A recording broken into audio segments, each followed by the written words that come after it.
আইনের শাসন নাই, বিচার ব্যবস্থার যা অবস্থা, আর কি আন্তর্জাতিক ট্রাইব্যুনাল গঠন? ওটা তো যুদ্ধাপরাধীদের বিচারের জন্য। সাধারণ আইনে মামলা করে একদিকে সেই মামলাও আছে, আর এখানেও বিচার করে। কেন? কোনো নিয়মের বালাই নাই, অতি দ্রুত রায় দিয়ে যাচ্ছে। সবার ভিতরে যে কোনো একটা বানিয়ে বুনিয়ে রায় দিয়ে দিল।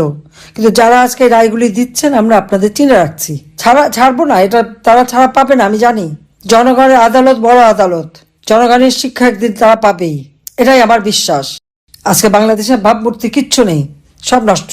কাজে এই জঙ্গির হাত থেকে দেশকে রক্ষা করার জন্য সকলকে ঐক্যবদ্ধ হতে হবে। সকলে ঐক্যবদ্ধ হয়ে আগে দেশটাকে এদের জঙ্গিদের হাত থেকে উদ্ধার করে দেশের মানুষের জীবনে শান্তি নিরাপত্তা ফিরিয়ে আনতে হবে। আমাদের যে সকল নেতাকর্মী জেলখানায় বন্দী তাদের মুক্ত করতে হবে।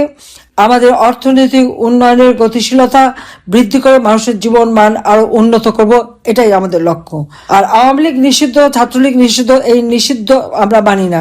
নিষিদ্ধ করবার অধিকার তাদের নাই। আমি নির্বাচিত প্রতিনিধি, এটা তাদের মনে রাখতে হবে। আমি তো রিজাইন করিনি।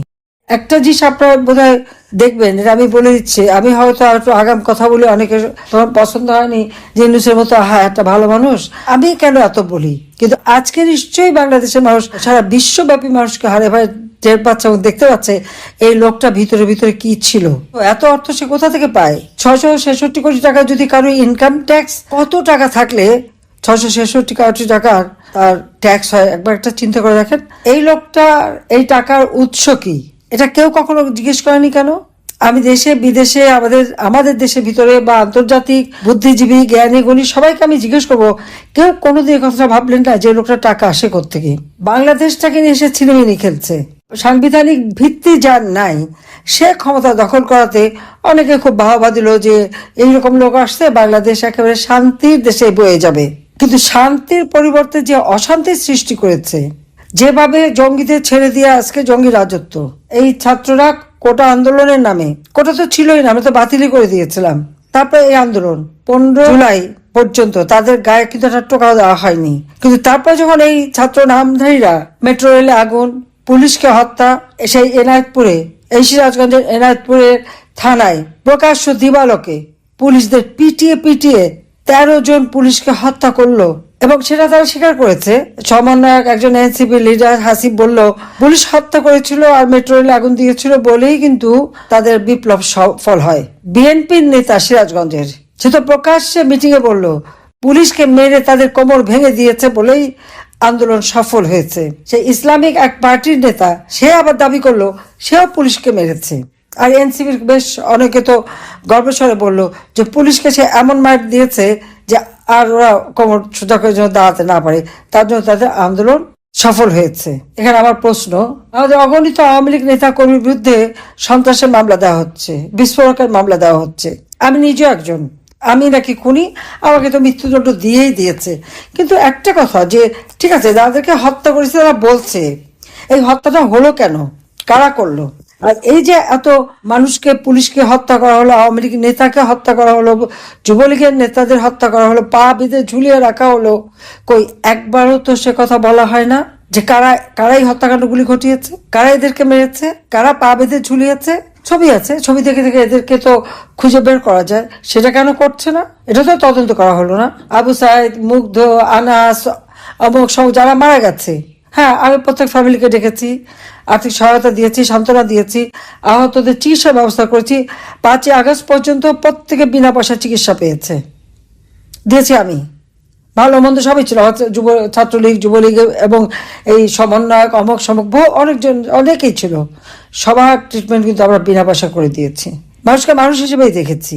আমি এটা বলিনি যে এদের চিকিৎসা করতে পারবে না, কিন্তু গোপালগঞ্জে যখন আমাদের নেতা কর্মীদেরকে নির্বিচারে গুলি করে হত্যা করা হলো, অন দ্য স্পট 4 জন মারা গেল, আরেকজন তো পরে হাসপাতালে নিয়ে যাওয়ার পরে তাদের চিকিৎসা দেওয়া যাবে না। স্বাস্থ্য উপদেষ্টা নিষেধ করে দিয়েছে চিকিৎসা দেওয়া যাবে না, কারণ এটা হচ্ছে ইউনূসের ইচ্ছা। তাহলে আপনারা বুঝতে পারেন যে লোকটা কি ধুরন্ধর। আজকে এত যে মানুষ মারা গেল, এত অগ্নিসন্ত্রাস, লুটপাট, সিরাজগঞ্জে আমাদের নেতাদের বাড়ি পোড়ানো হলো, ইউনিয়ন পর্যায় পর্যন্ত কোনো নেতার ঘর বাড়ি ব্যবসা প্রতিষ্ঠান নাই, সব পুড়িয়ে দেওয়া হয়েছে, সব জায়গায় আগুন নিঃস্ব করে দিচ্ছে। মানে আওয়ামী লীগের প্রত্যেকটা নেতা কর্মীকে শারীরিকভাবে নির্যাতন, জেল জুলুম, অত্যাচার অথবা খুন করে ফেলছে, আগুনে পোড়াচ্ছে, পাশাপাশি অর্থনৈতিকভাবেও তাদেরকে একেবারে পঙ্গু করে দিচ্ছে। এটা হচ্ছে ইউনূসের মেটিকুলাস ডিজাইন। সেই ডিজাইনের ফলে এটা করে যাচ্ছে। আওয়ামী লীগকে নিষিদ্ধ করা হয়েছে, কারণ আওয়ামী লীগের অপরাধটা কি? খুন করবে ইউনূস, তার বাহিনী দিয়ে তার মেটিকুলাস ডিজাইনের অংশ হিসেবে ইউনূস সেন্টারে বসে সে ওখানে বসে চক্রান্ত করে করে মানুষ হত্যা করবে, আর সব দায় আওয়ামী লীগের উপর দিয়ে আওয়ামী লীগকে নিষিদ্ধ করবে। এই সাহস পায় কোত্থেকে? সে কি জনগণের ভোট নিয়ে এসেছে? আসুক না, আমি তো চ্যালেঞ্জ দিচ্ছি, আসে দাঁড়াক, আমার যে কোনো একটা নেতা কর্মীকে আমরা দাঁড় করাবো, তাদের সাথে ইলেকশনে জিততে পারে কিনা ইউনূস আমি দেখতে চাই। যা আওয়ামী লীগ নিষিদ্ধ করার তার কোনো অধিকার নাই, কারণ সে অবৈধভাবে ক্ষমতা দখল করেছে। এই দখলকারী কোনো লিগ্যাল রাইট নাই, এটা তাকে মাথায় রাখতে হবে। আর আওয়ামী লীগ নিষিদ্ধ হলেই নিষিদ্ধ হয়ে যায় না। আওয়ামী লীগ 1949 সাল থেকেই জনগণের জন্য সংগ্রাম করে এই সংগঠন, আর সেই আওয়ামী লীগকে অবৈধ ক্ষমতা দখলকারী বলে দিল নিষিদ্ধ, আর নিষিদ্ধ হয়ে গেল। আওয়ামী লীগ নিষিদ্ধ হয় না। আওয়ামী লীগ এই দেশের প্রাণ। আওয়ামী লীগ এই দেশ সৃষ্টি করেছে জাতির পিতা বঙ্গবন্ধু শেখ মুজিবুর রহমানের নেতৃত্বে। কাজে আওয়ামী লীগের প্রত্যেক নেতাকর্মীকে বলবো, সবাইকে মনোবল শক্ত রেখে চলতে হবে। কাজে সিরাজগঞ্জে আগুন দিয়েছে, সেই ঘরের ভিতরে আমার নেতাকর্মীরা পুড়ে মারা গেছে, তার কিন্তু কোনো মামলা না, বিচার না, কিচ্ছু না, মামলা করা যাবে না। আইনের শাসন নাই, বিচার ব্যবস্থার যা অবস্থা। আর কি আন্তর্জাতিক ট্রাইব্যুনাল গঠন? ওটা তো যুদ্ধাপরাধীদের বিচারের জন্য। সাধারণ আইনে মামলা করে একদিকে সেই মামলাও আছে, আবার এখানেও বিচার করে। কেন? কোনো নিয়মের বালাই নাই, অতি দ্রুত রায় দিয়ে যাচ্ছে। সবার ভিতরে যে কোনো একটা বানিয়ে বুনিয়ে রায় দিয়ে দিল। কিন্তু যারা আজকে রায়গুলি দিচ্ছেন আমরা আপনাদের চিনে রাখছি, ছাড়বো না, এটা তারা ছাড়া পাবে না, আমি জানি। জনগণের আদালত বড় আদালত, জনগণের শিক্ষা একদিন তারা পাবেই, এটাই আমার বিশ্বাস।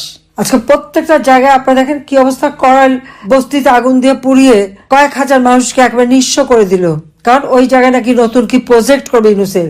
পয়সা বানানোর যা যা ফন্দি সবই আছে। মানে আজকে চাঁদাবাজ, জঙ্গি, সন্ত্রাসীদের স্বর্ণযুগ বাংলাদেশে। আমি সারা বাংলাদেশটাকে একটা অর্থনৈতিকভাবে কোথায় নিয়ে গেছিলাম, একটা উন্নত দেশে নিয়ে গেছিলাম। 7,97,000 কোটি টাকার বাজেট রেখে এসেছিলাম, আর এখন 3 লক্ষ কোটি টাকার উপরে ঋণ খেলাপি। 46টি বড় হিসাব উধাও। টাকাগুলি কোথায় গেল? কিভাবে টাকাগুলি পাচার করে নিয়ে গেল কেউ বলতে পারবে না। ইউনূসের এই দুঃশাসনে আজকে দরিদ্র আরো দরিদ্র হচ্ছে। যেখানে আমি দারিদ্রের হার 18 ভাগে নামিয়ে এনেছিলাম, আর হত দরিদ্রের হার 5 ভাগে নামিয়ে এনেছিলাম, আজকে সব বেড়ে গেছে। শুধু তাই না, আমি যে 5 কোটি মানুষকে নিম্নবিত্ত থেকে মধ্যবিত্তে পরিণত করেছিলাম, তাদের জীবনমান উন্নত করেছিলাম, আজকে সেখানে দেখা গেল 6 কোটি মানুষ আবার দরিদ্র সীমার নিচে চলে যাচ্ছে। কি দক্ষ শাসক, আর কি চমৎকার ব্যবস্থাপনা তার।